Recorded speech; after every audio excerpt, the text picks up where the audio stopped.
আমি তো ডক্টর ইউনূসকে শুধু এতটুকু বলছি গাজাকে রক্ষা করার জন্য পৃথিবীর কারো দরকার নাই, শুধু ভিসার ব্যবস্থা করে দেন। হাজার হাজার লক্ষ লক্ষ বীর মুজাহিদ গাজায় জীবন দিতে বাংলাদেশ থেকে প্রস্তুত আছে, ঠিক না বেঠে?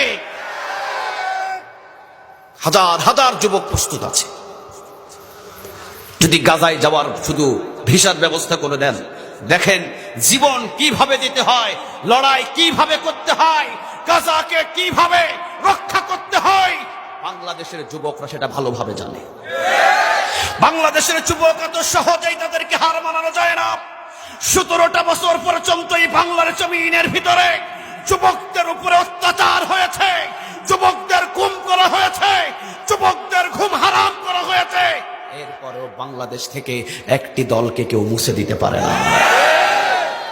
বাংলাদেশের যুবকেরা জানে, বাংলাদেশের বীর মুজাহিদেরা জানে যে 17 বছর নয়, 17,000 বছর যদি কোনো জালিম ক্ষমতায় বসে থাকে আর আমাদেরকে যদি হত্যা করে, হামলা দেয়, মামলা দেয়, জেল দেয়, জুলুম দেয়, এরপরও কোরআন বুকে নিয়ে ময়দানে 17,000 বছর লড়ে যাবে। পিছনে হাঁটার জন্য বাংলার যুবকদের জন্ম হয় না। এই জন্য আমি বলেছিলাম যদি কোনো সুযোগ থাকে সুযোগ করে দেন। দেখেন বাংলাদেশের যুবক কিভাবে জিহাদের ময়দানে ঝাঁপিয়ে পড়ে, সারা বিশ্ব তাকিয়ে থাকবে, ঠিক না ঠিক? সৌদি আরবের সালমান যা করতে পারে নাই, পৃথিবীর যে ইসলামী সরকারগুলো করতে পারে নাই। বাংলাদেশ থেকে ভিসার ব্যবস্থা করে দেন, বাংলাদেশের বীর মুজাহিদরা সেটা করে দেখবে, সেটা করে দেখিয়ে দিবে ইনশাআল্লাহ। কারণ আমরা একজনকে জীবনের চাইতে ভালোবাসি। আওয়াজ দিয়ে বলেন তিনি কে? আরো জোরে আওয়াজ দিয়ে বলেন তিনি কে? আবুল আহাবের রক্ত বাংলার বীর মুজাহিদের শরীরে নাই। আবুল আহাবের রক্ত বীর মুজাহিদ যুবকদের শরীরে নাই। উদ্বার রক্ত নিয়ে আমরা বাংলার জমিনে জন্ম নিই নাই। আমাদের শরীরে আবু বকর, ওমর, ওসমান, আলীর রক্ত প্রবাহিত না। ময়দান কিভাবে দখল করতে হয়, ময়দানে কিভাবে টিকে থাকতে হয়, আমরা বাংলার জনগণ ভালোভাবেই জানি, ঠিক না ঠিক? এই জন্য আমি মাঝে মাঝে বলেছিলাম, নাম ধরে আজকে বলে দিচ্ছি, বাংলার এই জমিনে আজকে চট্টগ্রাম সদাহা বিছিন্নপাড়া আলম সওদাগরের উদ্যোগে তাফসীরুল কোরআন মাহফিলে নাম ধরে একটা দলের নাম বলে দিচ্ছি। আমি এই চট্টগ্রামের ভিতরে 4 বছর মাহফিল করতে পারি নাই, 4 বছর মাহফিল করতে পারি নাই। আজকে আমি একটা কথা বলে দিলাম, বাংলার জমিনে এমন একটা দল আছে তাদেরকে জেল দিয়ে, জুলুম করে, অত্যাচার করে, ফাঁসি দিয়ে থামানো যায় না। সেই দলটাই হলো জামাত ইসলাম, ঠিক না ঠিক? এরা জীবন দিতে জানে কিন্তু জীবনে কোনোদিন পিছু হাঁটতে জানে না, ঠিক না ঠিক? 17 বছর পর্যন্ত সবচেয়ে বেশি যে দলের উপরে নির্যাতন হয়েছে সেটা হলো জামাত ইসলাম। কারো ঘর কেড়ে নিয়েছে, কারো বাড়ি কেড়ে নিয়েছে, কারো ঘুম হারাম করে দিয়েছে, কাউকে ফাঁসির মঞ্চে ঝুলিয়েছে। এমনকি এমন পরিস্থিতি হয়েছে 12 বছর পর্যন্ত নিজের ঘরে ঘুমাতে পারে নাই।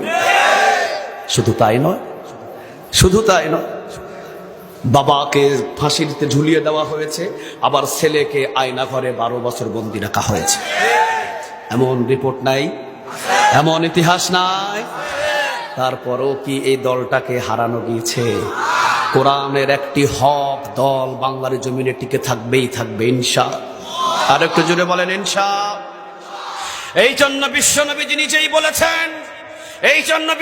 নিজেই বলেছেন বাইতুল মুকাদ্দাস রক্ষা হবে, বাইতুল মুকাদ্দাস মুসলমানদের দখলেই চলে আসবে।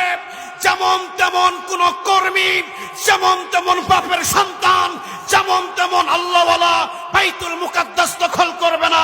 তারাই দখল করবে যারা আল্লাহর জন্য জীবন দিতে 24 ঘন্টায় প্রস্তুত থাকে, ঠিক না ঠিক?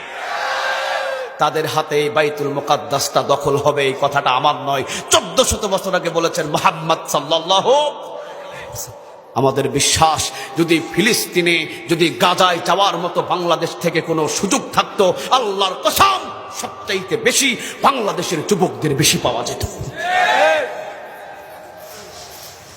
যদিও মুখে দাড়ি নেই, যদিও 5 ওয়াক্ত নামাজ কম পড়ে, যদিও তোরা কোরআন তেলাওয়াত শুদ্ধভাবে পারে না, কিন্তু বিশ্বের ভিতরে কোনো মুসলমানের উপরে আক্রমণ হলে সবচাইতে বেশি পেরেশান হয়ে পড়ে আমি মনে করি এই বাংলাদেশের মানুষেরা।